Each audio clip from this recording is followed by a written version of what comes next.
الرحمن الرحیم فمن نصر الا من عند الله العزیز الحکیم. بسم الله بسم الله بسم الله بسم الله بسم الله الرحمن الرحیم فمن نصر الا من عند الله العزیز الحکیم. به دست قدرتمند ما قدرت پوشانی شکست، خیال دنیا را حج حیبت خیالی شکست.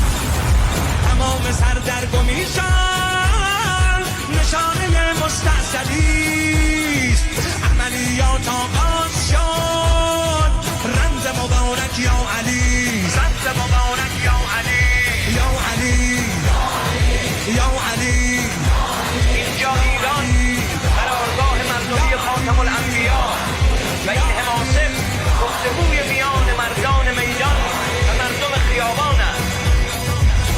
ما یار حق و روبروی باطلیم و بس، پای علم فدای ابو فاضلیم و بس. موشک اگر رها شده با خورده بر هدف، رخصت گرفته از اسدالله از نجف.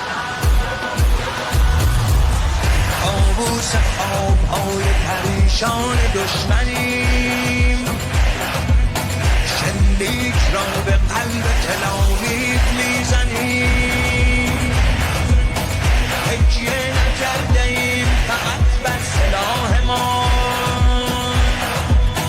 دل داده ایم بر نظر. طاووس خواب‌های پریشان دشمنیم، شلیک را به قلب تلاویف میزنیم.